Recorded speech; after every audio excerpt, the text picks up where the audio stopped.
he said something that I'll never forget. He goes, if you're really good at something, why not stick to it and get better at it until you just mastered it? And I was like, well, I'm at this meetup to learn how to do fix and flips, but he's right. I'm really good at short-term rentals. I'm great at building relationships. I'm great at networking. Why not build this business all over again? All right, guys, welcome to another episode of The Reports. Today, we got a little sunshine here in San Diego, and I got a very special guest. He has 70 plus short-term rental listings. He's got his own boutique hotel. I was recently a guest on his podcast, The Big Break Show. I got my man and my friend, Rafa Loza. Rafa, welcome to the show, brother. Rich, thank you for having me, brother. Excited to be here. Yeah, I appreciate you coming on. I think I first connected with you a while back. Lauren on my team sent me one of your Instagram reels, and she was like, hey, my friend Rafa just closed on this boutique hotel. You should check him out. And that's when I first heard of you. And we connected in Nashville for the STR Wealth Conference. Yep. And then I saw you most recently out in San Diego. Your good friend and podcast co-host Jesse Vasquez was hosting a midterm rental summit, and I showed up for one of the events or one of the nights. Yep. And you were there, man. But it's good to see you. What the hell you been up to? Not much, man. Just finished. That boutique hotel is finally live. It went live May 25th.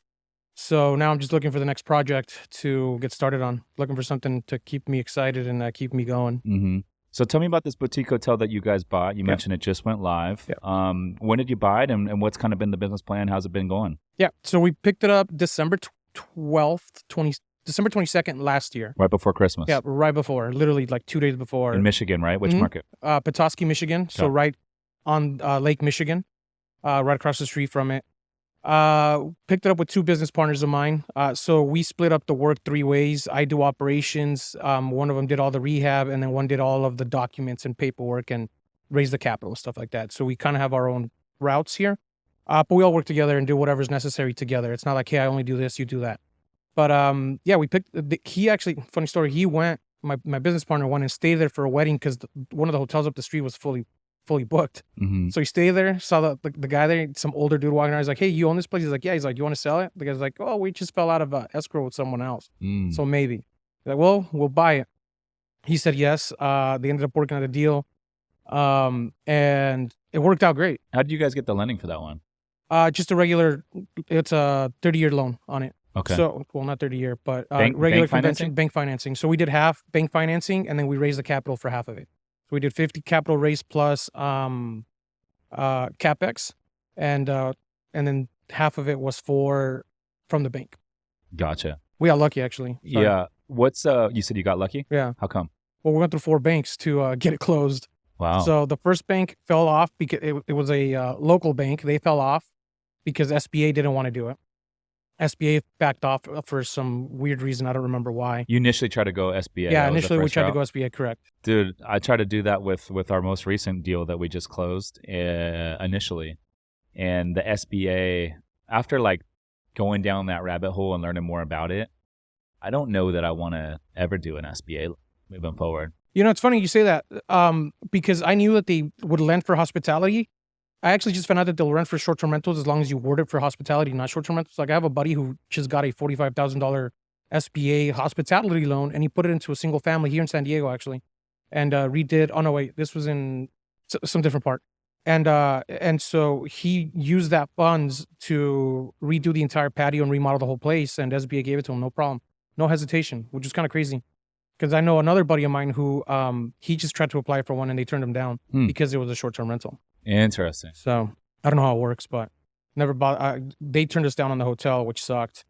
But I don't know exactly what their deal is. Yeah, for our experience, it was just a lot of loopholes that needed to happen. Yeah.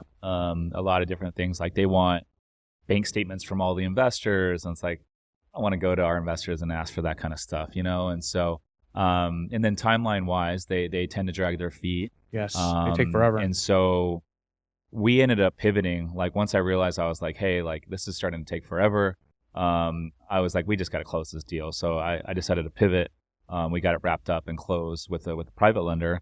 But looking back, I'm I don't know if I want to do another one of those. Yeah, it kind of worked out that they said no, because when they said no, we went to a different bank. They were ready to close, and literally at the closing table, when they got together, the creditors got together to talk, they said, hey, we're not going to do it. Didn't give us a reason why. They just said it's not gonna fall. It's not gonna happen.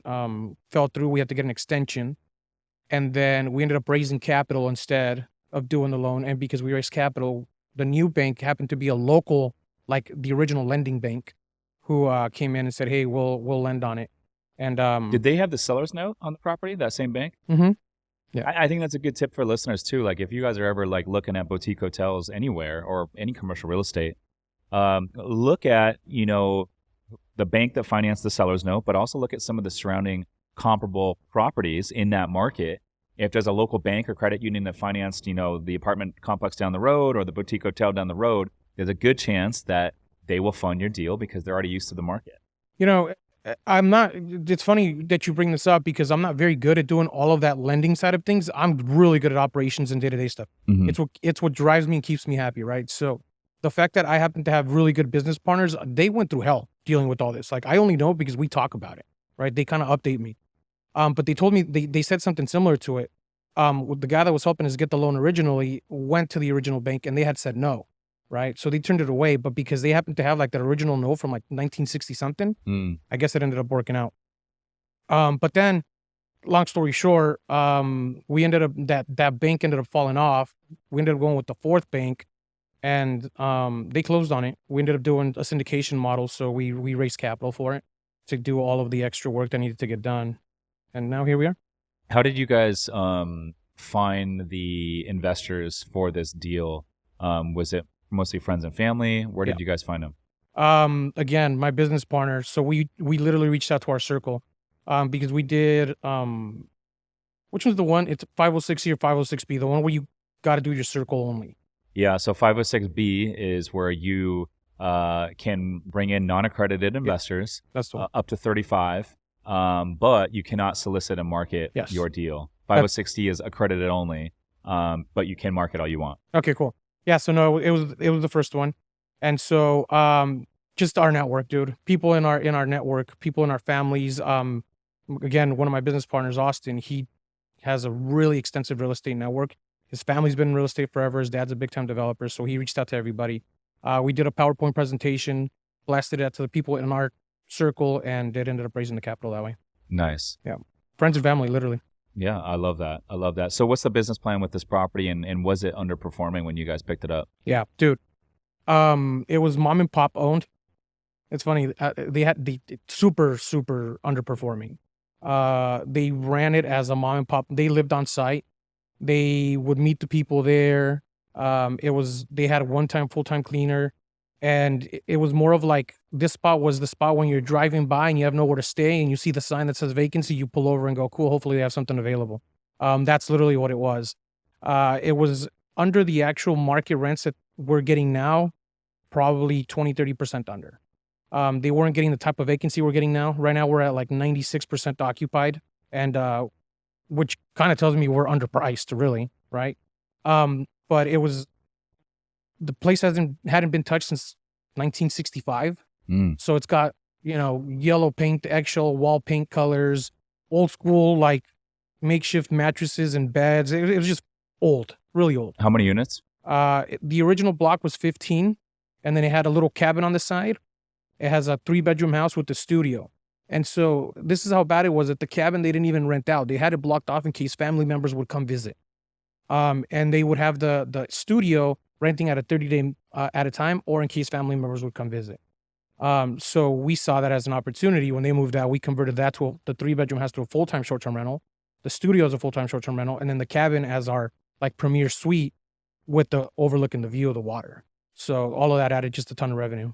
Got it. And so what did you guys end up doing to the interior and the exterior with the renovation package?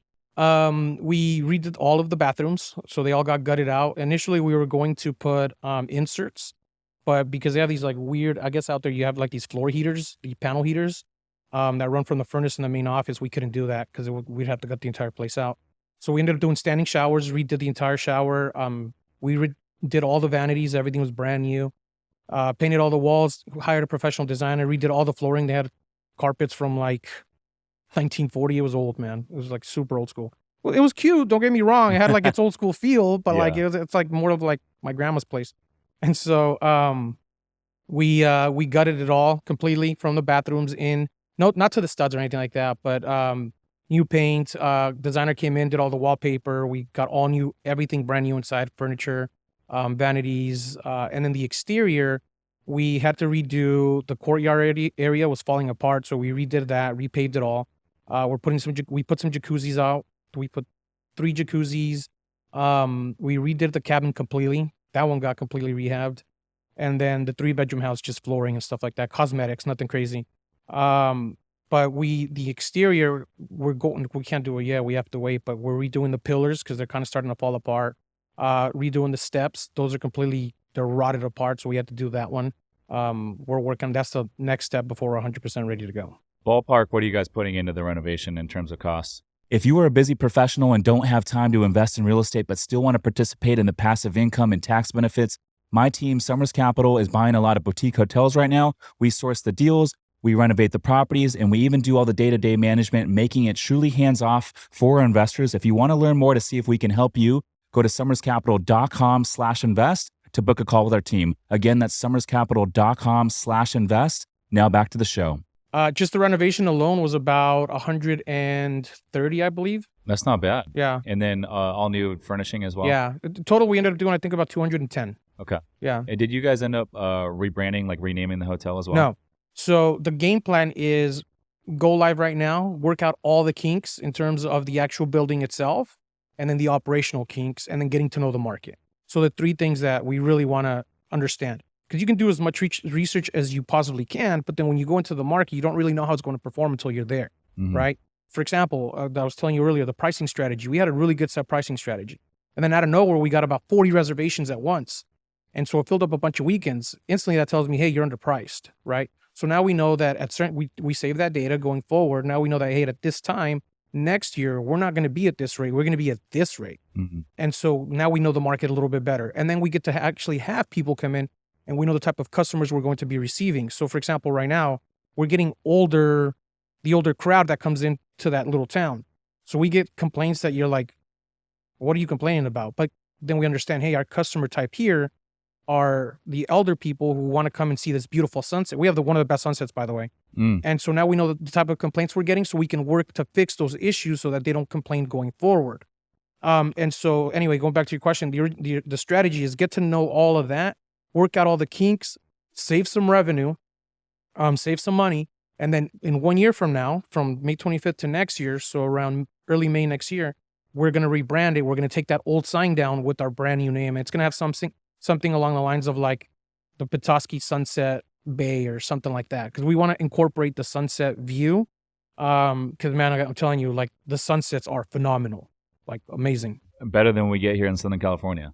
It's funny you say that. So, okay, so when we were here for the Midterm Rental Summit, we came down, and my business partner was down with us. You guys came in May, though, right? May, gray, June. Yeah, so we came down here, and we barely got any sun. Yeah. But we did we walked down towards, we went down towards, I don't know, a little bit. Mission Beach, yeah, Pacific Beach. Yeah, it was like Mission Beach, yeah. Okay. We went down there, and the sunset was beautiful. Like, it was still very nice. But, like, when I went out there, literally, 2 weeks after this, I was like, I didn't know it was this nice. Like, it was really, really nice. I was like, man, okay. I was sold on Michigan for sure. That's cool, man. You mentioned you guys put 3 jacuzzis in. We did a 1 jacuzzi at our 10-unit boutique hotel up north. And then we get jacuzzis at some of the short-term rentals that we operate. From a maintenance standpoint, sometimes it can be a little bit of a workload. Yeah. What do you guys see on your end? Do you guys have a lot of jacuzzis at your properties? No. So to clarify, we put 2 for the hotel and then 1 for a private one for that 3-bedroom short-term rental. Yeah. So we're doing 2 separate ones. We haven't seen anything yet because we literally installed them a week and a half ago. So I'll keep you posted on how that goes. But my other properties, none of them have any jacuzzis. But I know from our network of people about all the complaints that they get. Like, I know you have to clean them once a week. For the hotel, we're going to be doing every other week because by law, you have to do it once a month, for hospitality. But we're going to be cleaning them every 2 months, which just adds an extra cost of operations. Yeah. I gotcha. So I want to go back a little bit. How did you first get into real estate investing? Yeah. So back in 2017, so I used to be in collections. I had a collection agency for like 10 years. Left that. and I wanted to find the next thing. And the next thing always in the back of my head was do some sort of wealth building strategy, and real estate was always on the back of my head. And so when I left the collection agency, I had about 20 grand to my name. And so I'm like, oh, cool. I started barely learning about real estate, the whole rich dad, poor dad thing, listening to the podcasts. And so I started doing research in SoCal. And at that time, the median price was like 450, 500 for a single family home. I was like, well, that's not going to work. I'm not going to get a house with my 20 grand. And if I do, I'm going to be either under or I'm going to be breaking even if I put a tenant in it. So that was like, that sucks. So I was like, okay, let me find out another way to get into it. And then I found out about wholesaling, how, everybody thinks wholesaling, you go in with no money. And you do, obviously, it works great. So I started doing a little bit of research on that. And then dude, 10 years of being on the phones gets really dark and really heavy. Like now I look at a cell phone and I'm like, I don't even want to pick it up, right? And so wholesaling is a lot of calling and trying to find leads. And so I was like, I don't know if I want to do that. And then I came across some guys, actually one guy, who had this Ferrari and he's driving around, and I was like, oh, hey, what do you do? He's like, oh, I run short-term rentals. I have a building with a bunch of short-term rentals in it. Or he said Airbnb. At the same time, it's crazy. Like I say this all the time, but like how the universe just kind of throws what you need at that time. Because I literally, I remember it so clearly. Like a week before, I ran into, I saw a page and I heard a podcast about short-term rentals. I'm like, I wonder what that is. I saved it. I'll listen to it later. Run into these guys. They're doing Airbnb. And I was like, oh, I've stayed in Airbnbs before. And then I did the research on the short-term rentals, and I was like, wait, so these guys are renting these 6 apartments in LA, and that's how he's like driving this Ferrari around, living this lifestyle. I'm like, I didn't know that you could rent apartments out. And so by this time already, I only had about 5 grand left to my name, right? I was working at a casino in the meantime to generate some cash and kind of stay alive. And I was like, wait, so all I need to do is rent out an apartment. I need to put furniture in it. Then I can put it on Airbnb, and now it's considered a short-term rental. So I was like, okay, I'm going to give this thing a shot. So I started calling a bunch of people. And after like 6 months of denials and getting no's, because, it's not easy to get people to let you use their property for an Airbnb. Right. Not back then, at least. And finally got a yes. It was a 2-bedroom apartment in a 120-unit building that was going through a full gut rehab. They had about 70 vacant units, 60-something. And so she's like, hey, can you pay the rent? Yes. Okay, well, what do you need? I was like, well, my LLC is going to rent it. I'm going to furnish it, and then I'm just going to rent it out to other people short term. I'm going to use Airbnb as a marketing platform. And they're like, yeah, we're cool with that. And that was literally it. I called my brother. I was like, hey, dude, I got this great business idea. Let me borrow a credit card. I need to get this place furnished up. Give me a credit card, put 9 grand worth of furnishings in the credit card. I used the 5 grand that I had left over into the rent and deposit. And literally a month later, I made $6,000 in profit from that 2-bedroom apartment. And I was like, wow, this is real. I was like, okay. And then the month after that was Christmas, and I made another $6,000 in profit. And I was like, I'm going all in on this thing. And then I started building a good relationship with the apartment complex. And so I looked at it this way. I said, hey, if I don't need a lot of money to get started into an avenue of real estate, because you're not technically owning the real estate, but you're using it as leverage to an advantage to generate cash flow. So it's like, if I can do this and build it big enough to generate enough money every month to go out and buy a property, that's what the goal is going to be. And I had a 5-year plan. And so I just scaled the crap out of it. And now we have arbitrage totals about, I think I actually have more than 70 something short-term rentals, but it's because I've given some to friends and family that I've helped get started in it with the relationships that I've made from investors who own multifamily and houses. So long-winded, but that's how I got started into it. That's pretty cool. So you mentioned you're giving some of them away. Yeah. So like you're operating these listings, you're furnishing them, and then you're saying, hey, do you want to take this one over? No, okay, so no, I find the location and then I'll tell them, hey, you can come in and I'll help you how to do this, and you get started and you do it by yourself. Instead of me taking it myself and then operating it. I just want them to get started on it. Just to help them out. Just help them out. That's pretty cool that you do that. Yeah. I think at a certain point with, life and building wealth, it's like, you get joy doing it on your own, but then at a certain point, it's like, I get a lot of joy of like seeing other people win and seeing other people do their first deal. Cause for a lot of folks, doing that first deal, it's like the light bulb turns on, and it's life-changing for not just them, but also for their family. 100%. My biggest thing is, if I can't bring up everybody around me to get to a specific point to where like we can all have that freedom to do what we want, when we want, wherever we want, right? With whoever we want. Like, then what's the point? Like, I can get as wealthy and as filthy rich as possible, but then I'm going to be alone with nobody around me. Mm-hmm. Like, yeah, I have the freedom to not have to go to work, and I have the freedom to stay at home and do whatever I want. But like, I can only put my feet up so long and play video games for so long until it's like, now I'm just miserable again. Right. Mm-hmm. So if you help anybody, the people around you, and you get these people to build the wealth and learn the skills and build the business, who knows where that takes you? Maybe you do a future deal together. Maybe they bring people to you. You both start to get better. You both start to do bigger things, and you just enjoy a better life with all those people in your circle. There's a lot of people sitting around playing video games right now post COVID. I saw Dana White put out some piece on this, but he basically said, and I agree to this to a certain extent, that like there's a lot of guys out there that are sitting around playing video games, living at home with their parents. They're not hungry. They're not getting after their dreams. And so he said like if you are going after your dreams, you're pushing the gas pedal right now and really pursuing it, you can run a lot of these guys over. There's not a ton of competition out there for the ones that are really getting after it right now. And I always say, man, right now with social media and access to learn things very, very quickly, YouTube channels, we got social media, we got podcasts to listen to, very informative stuff. You can get a lot of free content out there and you can learn a lot. If you just commit yourself for 40 hours, like literally, if you just spend 1 week committing to learning like one new thing, you can get a lot done. 100%. When I started and I wanted to learn about short-term rentals, I looked for people that I can learn from, and there was nothing. Like, there was no like gurus. Like, now Airbnb and short-term rentals, like, they're on every single platform you can find. Mm-hmm. And anything that you're going to need to learn, it's out there. YouTube has a ton of stuff now. You can find coaches on every other social media platform for them. And for the new person who's getting started, who really takes advantage of all the free content out there, you can get into anything. Literally any aspect of real estate is already all for free on social media somewhere. All of it. Yeah.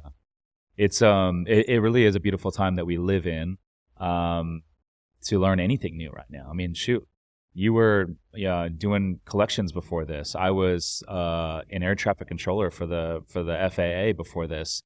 And, I just decided to pick up some books and start reading. I started listening to podcasts. I started going to some networking events, and I started meeting people that were buying real estate. And next thing you know, it's like, boom, like things can turn around really quickly, which should be inspiring for a lot of folks out there. You just gotta take that initial step and start educating yourself. 100%.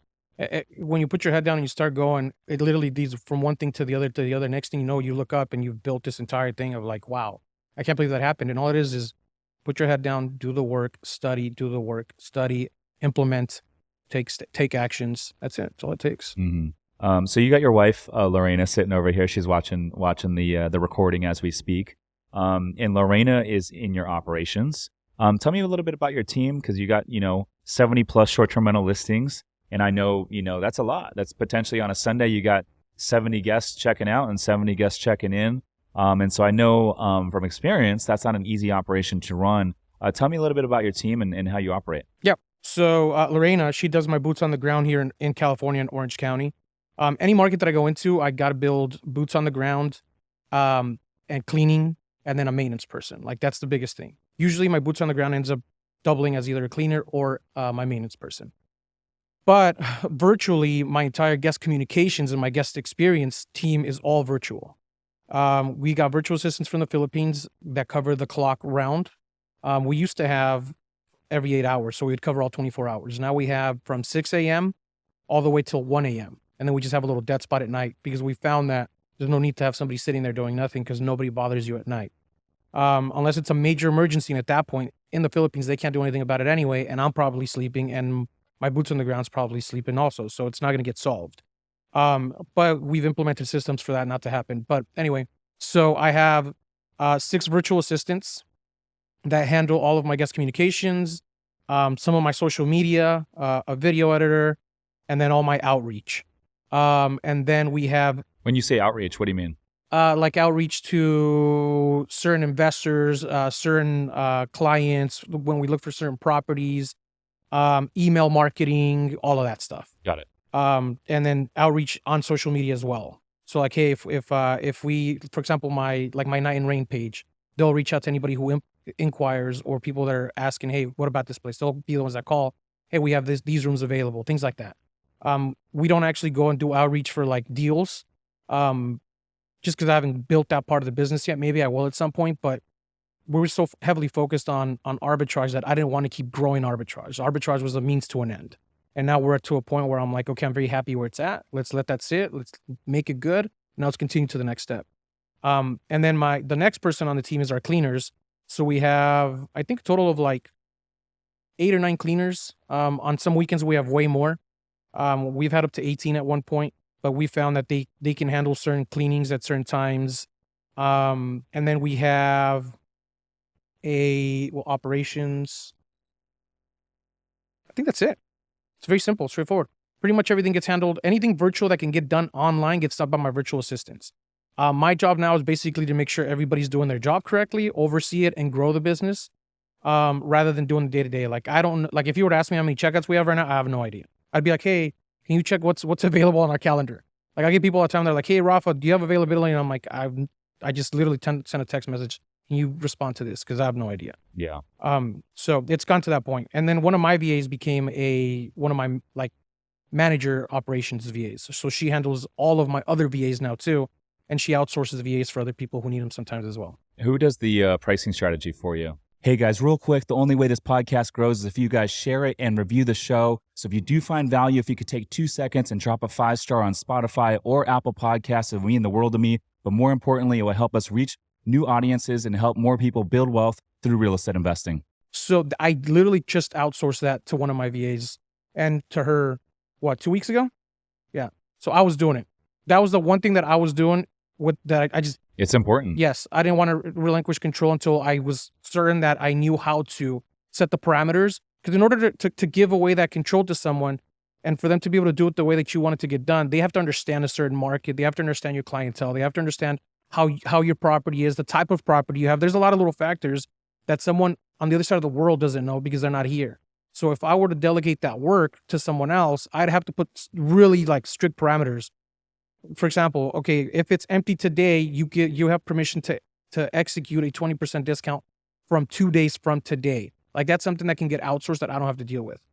But I can't tell them, hey, this is the best weekend, go up $3-4 because we don't know unless we're in that market, playing and messing with it ourselves. So yeah, I did that for the longest time till now. What about if there's a new listing that needs to be set up, and then make sure the photos and like the owner's house manual, all that is dialed in? Who would set up that listing? Virtual assistants. The VAs can do it? Yeah, so I literally remotely they can do it? Yes, they do it remotely. So it works 2 ways. So my job and her job is, for example, if we were to pick up a property in San Diego, we come to San Diego, we walk the property, we already know it's going to go live. We call our part of my team is also a designer. I have a designer. So we'll call a designer. We'll send them videos. They'll come look at it. They do their thing. But then while I'm there, I'm recording videos of everything that I know a guest is going to ask me about through guest communications when they have an issue. And I send those videos into a Google Drive. Then I give that link to my virtual assistants. So that's the first step. Now they have access to like, hey, here's the electrical panel. Hey, here's where the thermostat goes. This is how it works. This is the door. This is where the lockbox is for the backup. Like, all that's recorded and saved on a video. Then I literally send a message to go, hey, this is going to be a 4-bed, 2-bath house. Please get the listing started. They send everything. And now they have the video. They know what our amenities are, because I've walked everything. They've seen exactly how everything is. And then they ask me simple questions like, okay, hey, do we have, I don't know, like how many people are going to sleep in it? But we send all that info. Once that gets all sent out to them, they build it out. Then we get the photographer in there. Once the photos are done, I just send them the link to the photos. They download the photos out there. They go live. And then I have a training video on how I want my photos to be placed.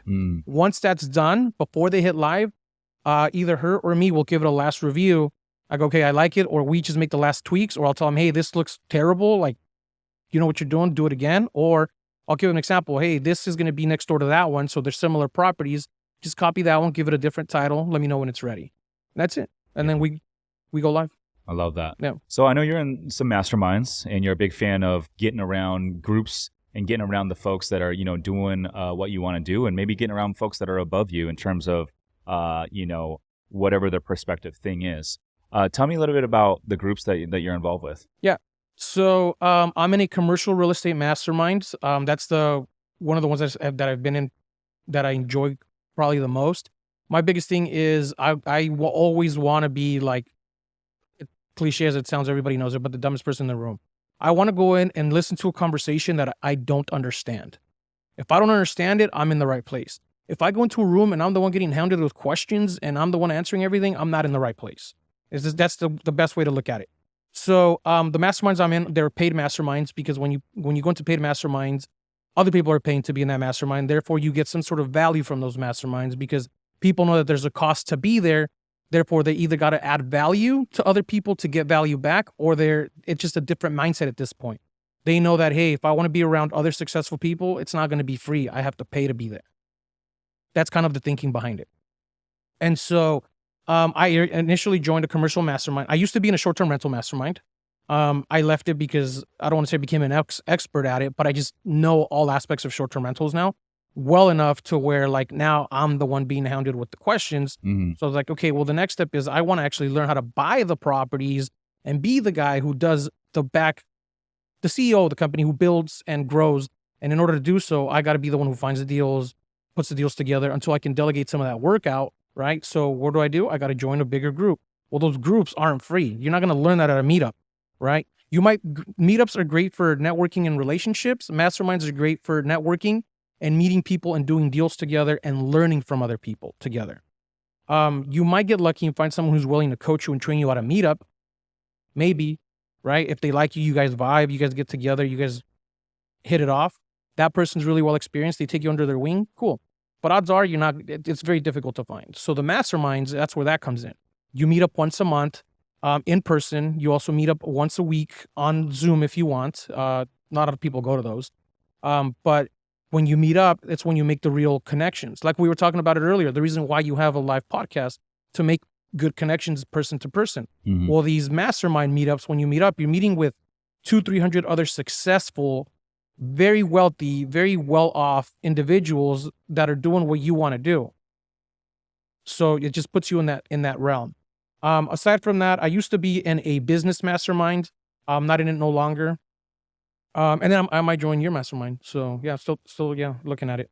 Yeah, I agree with everything you said. I mean, it's a support group. It shortcuts your path from point A to point B. And it's just cool to be around a community of like-minded folks that are going after the same things that you're interested in. And shout out to a couple folks in our boutique hotel mastermind, Alex and Anthony. They partnered with each other. They met each other in the mastermind. They partnered with each other. When they joined, they both had a couple short-term rentals. But they just locked up their first boutique hotel. Nice, Super dude. stoked Congratulations. for them. 9-unit boutique hotel. And sellers carrying some paper back. They're going to assume the loan. So they're going to be able to get into this hotel for very, very low money down. But like I love seeing others win. And that's the true power of being in this communities.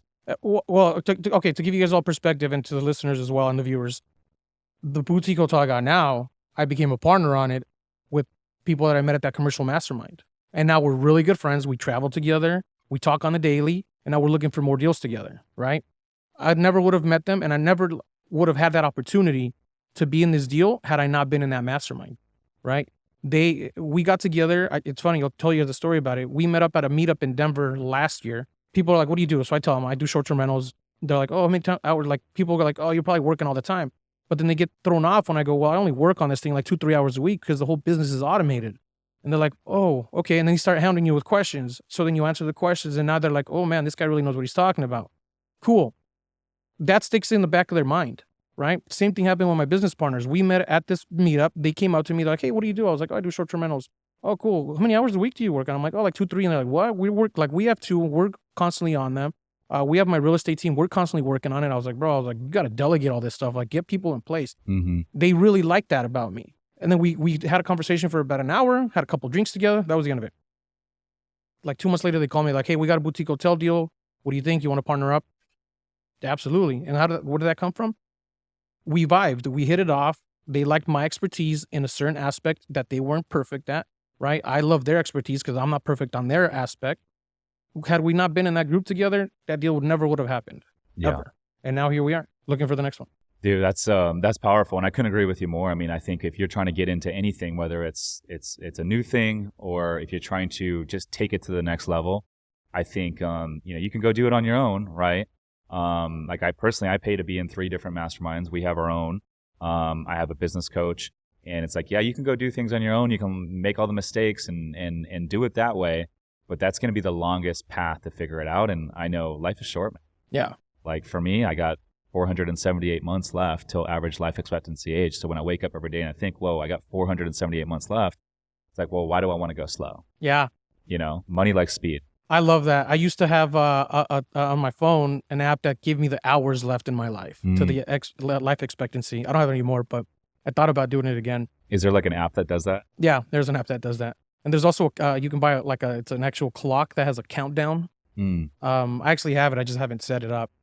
But to going back to your point about I'm actually quite interested in this because the next step for me is to get a business coach. Like I really want to get a business coach because my thing is the arbitrage is awesome. Owning all these short-term rentals is awesome. But again, that was a stepping stone, right? To the next level, which is the hotels and commercial real estate, a couple luxury properties here and there. And so in order to do so, you always got to grow and get better. So the business coach for sure. The reason why I joined the mastermind was because, like I told you, I got comfortable and lazy right before COVID. I was doing really well. And as messed up as it sounds, nobody in my circle was doing anything better than me. So I was like, oh, I'm crushing it. Hell yeah. Like I've made it. And then COVID hits and I'm like, oh crap, I need to get this together. And it was like, I came to a point where I was like, either do I keep growing something I'm really good at or do I find a different aspect of real estate? And I almost went to fix and flips and housing and houses instead of doing the actual short-term rental route. And then I went to a meetup and I met this guy and he goes, dude, he said something that I'll never forget. He goes, if you're really good at something, why not stick to it and get better at it until you just mastered it? And I was like, well, I'm at this meetup to learn how to do fix and flips, but he's right. I'm really good at short-term rentals. I'm great at building relationships.